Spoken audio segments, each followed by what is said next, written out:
Olá pessoal, boa tarde. Bom, eu já postei um vídeo hoje falando sobre feedback, uma ferramenta muito interessante que se chama SCI, Situação, Comportamento e Impacto. Então eu não ia pôr outro vídeo hoje, mas aconteceu uma situação agora há pouco no trânsito e eu não podia deixar de compartilhar o que me veio na memória sobre uma história do canoeiro, né? O que aconteceu? Agora há pouco no trânsito, um guincho e um carro menor se envolveram num acidente, um pequeno acidente, uma ralada na lateral. E o senhor do carro, do guincho que bateu nele, desceu muito nervoso, falando que era advogado, que ia fazer ele vender o guincho para pagar o carro dele. E o senhor do guincho, um rapaz até um pouco mais novo, falou: calma, né, a gente vai resolver. E falou: calma nada, eu sou advogado, eu vou fazer você vender esse guincho para pagar o meu carro. Enfim, naquele momento, a forma como ele falava que era advogado me chamou a atenção e me lembrou de uma história, que é essa história do canoeiro. Existia no interior um canoeiro muito simples, muito humilde, que era o responsável por atravessar as pessoas de um lado para o outro do rio, de uma margem para outra. E teve um certo dia que ele foi chamado para buscar um advogado e uma professora para atravessar para o outro lado.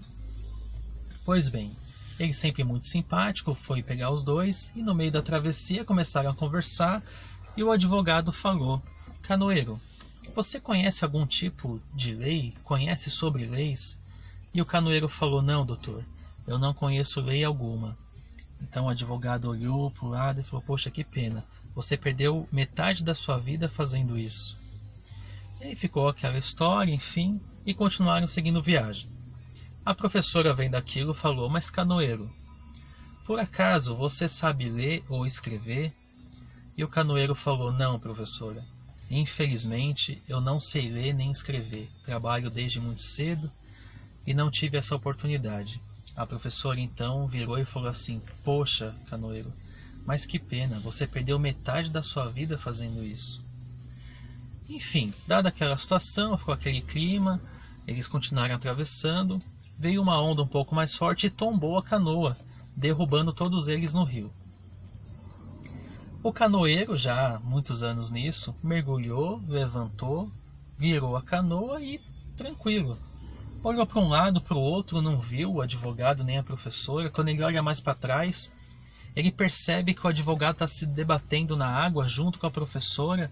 Então o canoeiro grita: doutor, professora, vocês não sabem nadar? E eles respondem: não, canoeiro, nós não sabemos nadar. E o canoeiro vira e fala: poxa, que pena, vocês perderam uma vida inteira agora. Moral da história, pessoal: não existe quem sabe mais ou quem sabe menos. O que existe são saberes diferentes. Não diminua nunca, jamais, alguém pelas suas condições de estudo. Porque nesse caso, o canoeiro sabia nadar, o advogado e a professora não sabiam. Então, ele tinha o conhecimento que eles não tinham. E vice-versa. Então, nunca, jamais diminua alguém pelo conhecimento que ele tem ou não tem, pelo estudo que ele tem ou não tem. O que existe são experiências de vida, o que existe são saberes diferentes. Então, fica essa reflexão por esse momento em que eu passei aqui e me veio isso na cabeça, né? Nunca, jamais a soberba de bater no peito e eu sou isso, porque o outro também é muita coisa, é um ser humano, lembrem-se disso, tá bom? Fiquem com Deus, até o próximo vídeo.